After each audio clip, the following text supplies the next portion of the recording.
दिल्ली का एक मंत्री है सिरसागर के, उसने अभी अभी धन्यवाद किया है एनवायरमेंट मिनिस्ट्री का और आईआईटी मद्रास का, और ये कहा है कि हम दिल्ली में पोल्यूशन से निपटने के लिए अक्टूबर में और नवंबर में बारिश लेकर के आएंगे, कृत्रिम बारिश लेकर के आएंगे। इसी बारिश को इन्होंने रामगढ़ जो डैम है जयपुर के पास, वहां पर 2 घंटे बरसा करके ट्रायल किया था पिछले महीने में, और पूरे देश को यह बताया कि हमने कृत्रिम बारिश करने में महारत हासिल कर ली है। थोड़े से रिसर्च करोगे तो आपको पता चलेगा कि सिर्फ बारिश करने में महारत हासिल नहीं की है, बारिश रोकने में भी महारत हासिल कर ली है। फिर थोड़ा और डेप्थ में जाने लगोगे तो आपको पता चलेगा कि अमेरिका यह काम अपने दुश्मन कंट्रीज के ऊपर 1965 में कर चुका है।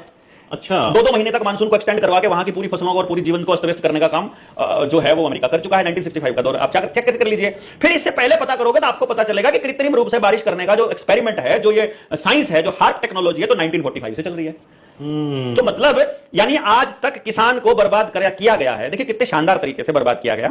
जब किसान को दिखाया गया कि आपकी फसल ज्यादा बारिश से या बारिश के कम होने से खराब हो सकती है, तो उसके नाम पर आपका पैसा लूटा गया 3 जगह से बीमा कंपनियों के जरिए। बीमा कंपनी को जो इंस्टॉलमेंट जाती है वो एक स्टेट की सरकार से जाती है, एक सेंटर की सरकार से जाती है और एक किसान की जेब से पैसा कटता है। अब 3 जगह से पैसा कटने के बाद उसका बीमा होता है, और जब उसकी फसल जो है वो बर्बाद हो जाती है पानी में, तो वो कहते हैं कि अभी रिपोर्ट तैयार नहीं हुई है। पंजाब में भी आप देखेंगे जब तक पूरा स्टेट आ गया था, उस पूरे स्टेट को आने में, यानी उस स्टेट को जब बाढ़ ने जब प्रभावित किया, तो पूरे भारत से दूसरे स्टेटों से भी लोग मदद के लिए आ गए थे, लेकिन सरकार का अभी तक केवल और केवल रिपोर्ट ही बन रही है कि कितना नुकसान हो गया। तो इसका मतलब यह हुआ यदि आपके पास बारिश को कंट्रोल करने की साइंस है और आप इसको कंट्रोल कर रहे हैं, तो आप किसान को बर्बाद करने के लिए नहीं करोगे। इस बात की कौन गारंटी देगा? पहले नंबर पर हमें यह बताइए। क्योंकि खेती के 3 कानून, नशे की सप्लाई, अर्थव्यवस्था का चौपट होना और सबको बर्बाद करना, इस तरफ इशारा कर रहा है कि सरकारें केवल पूंजीपतियों के लिए काम कर रही है, किसान कहीं पर नहीं है, जनता उनकी प्रायोरिटी पर कहीं भी नहीं है।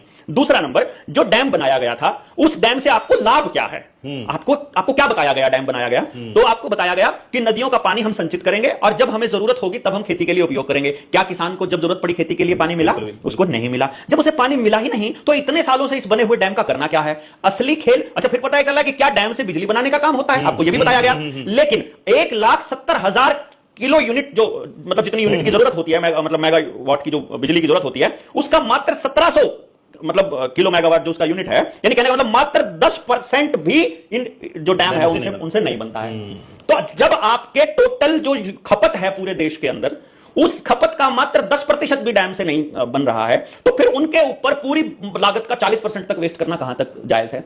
तीसरी बात, डैम जो है वो 40 साल या 50 साल मैक्सिमम जो है झेल सकता है, क्योंकि उसके बाद वहां कुछ ना कुछ तरेड़ आ जाएंगी, दरारों में पानी घुस जाएगा, उसकी वैलिडिटी खत्म हो जाएगी। तो जब तक तो डैम बन ही रहा है, फायदा अभी तक हुआ नहीं है। डैम खतरनाक पोजीशन पर पहले ही पहुंच गया है, ऊपर से बादलों से, ऊपर से पहाड़ों से आकर के रेत आकर के वहां इकट्ठा वैसे ही हो गया है। अब वो डैम वहां की आबादी के लिए खतरनाक हो चुका है, अब वो बम बन गया है। और कमाल की बात यह है कि उसको लोग सोच रहे हैं कि आपके फायदे के लिए बना था। असली खेल यदि आप जाके देखोगे, अगर इसको आरटीआई डालकर देखोगे, सरकारों से पूछोगे और आपके पास अंदर कोई आदमी बैठा हो उससे पता करोगे, तो आपको मालूम पड़ेगा इंडस्ट्रीज को अनलिमिटेड बिना रुकावट के वाटर को सप्लाई देने के लिए ये डैम बने हैं, ना कि किसी जनता के फायदे के लिए। और वो फैक्ट्रियां जब पूरा पोल्यूशन करके, पानी को खराब करके, केमिकल मिला करके जब वापस आपको देती हैं, उस सारे पानी को या तो नदियों के अंदर डंप किया जाता है या फिर अंडरग्राउंड पानी में रिवर्स बोरिंग के जरिए नीचे जाकर के आपका पानी खराब किया जाता है। पूरे पंजाब में जहां शुद्ध पानी होना चाहिए अपने आप से, उस पानी को योजनाबद्ध तरीके से खराब किया जाता है। ये स्टेशन, ये पोजीशन फिर से वहीं आकर रुकती है। किसी भी तरह से पंजाब के आदमी को यह यकीन दिलाना है कि पंजाब रहने लायक नहीं है। इसी खेल का हिस्सा ये आकर के जुड़ता है। फिर आपको पता चलेगा पेस्टिसाइड का आना, हरित क्रांति के नाम पे मशीनों का आना, हाइब्रिड बीजों का आना, अस्पतालों का खुलना,